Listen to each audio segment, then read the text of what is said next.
Is the classwork problem for 8.1.2 section, and it's 8-13. Ms. Hartley won $20,000 in the lottery. She decided to spend half of it right away and invest the other half of the money for her retirement.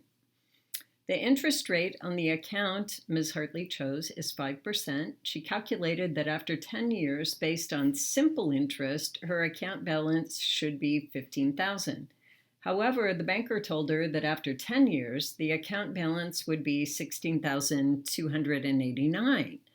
So what's the difference there? Well, a financial advisor explained to her that the bank is paying her compound interest.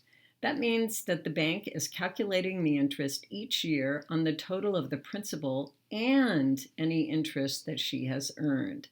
So not just the principal, it's the principal and the interest that she has earned so far, rather than just the $10,000, which was her original amount.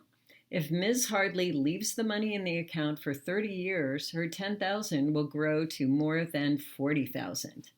Okay, to help Ms. Hartley see the difference between simple interest and compound interest, her advisor made the following tables for her. So here are the tables. There are a few things I'm going to note down. So let's remember that on both of these, it's 5% interest. Okay, and then let's also take a look at these tables, and you can see that they're not going up by increments of 1. It's going up by increments of 5. But let's take a look at that. So in 5 years, it goes from 10,000 to 12,500. So it's going up by 2,500. And that actually is what it goes up by each time. So all the way down, each time we're adding 2,500 to the account.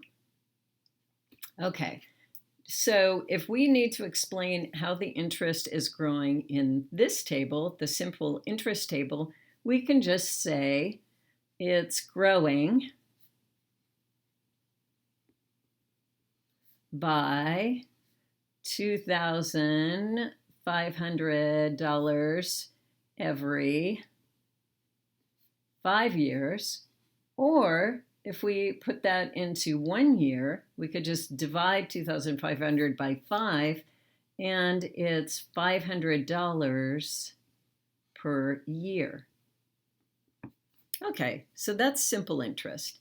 Now let's take a look at compound interest. So here, if we look at the difference, we notice that it's not 2,500. It's a little more. It's 2,763. And then if we go up one more and we do the math, then we find out that it's even more than 2,763. It's 3,526. And then if we go up one more, we find out that it's even more than this or this. It's 4,500 this time.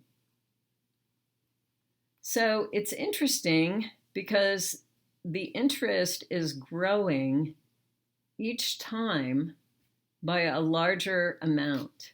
So the interest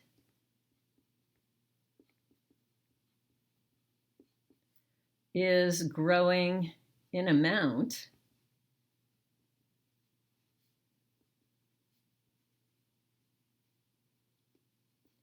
each 5 years.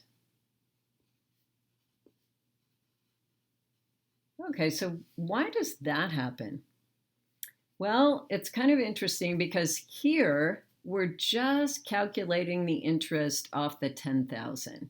So we take 10,000 and we times 5%, and that's how much we add each time.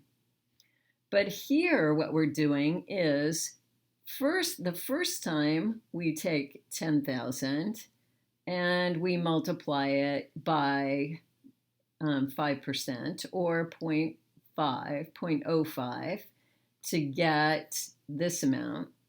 But the next time that we multiply, we're not using 10,000. We're actually using this amount.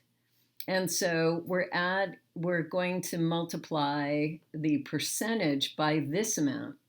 And then when we go to calculate the next amount of interest that we're going to add, we multiply it by this amount. So the interest is growing, but the thing is, every time we add interest,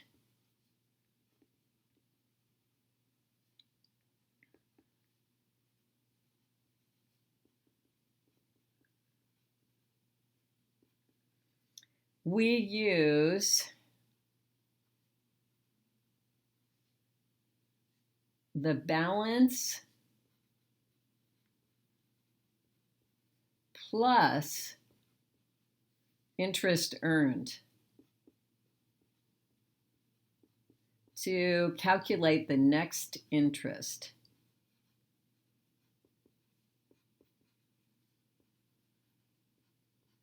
Amount of interest.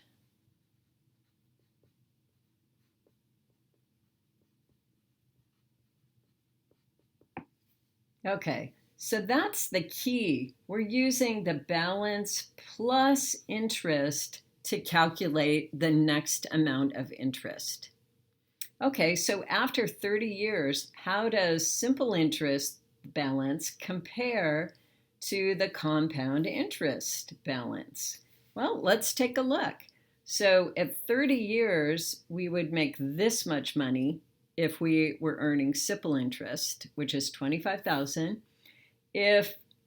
But in the compound interest table, we would have this much money. So let's compare those two numbers. Which one would you rather have, 25,000 or $43,219? I think we could agree that this is going to be the better number. So how does the simple interest balance compare to the compound interest? Well, the compound interest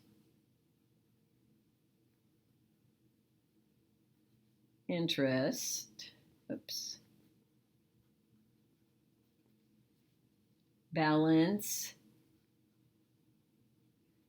is higher than the simple interest balance.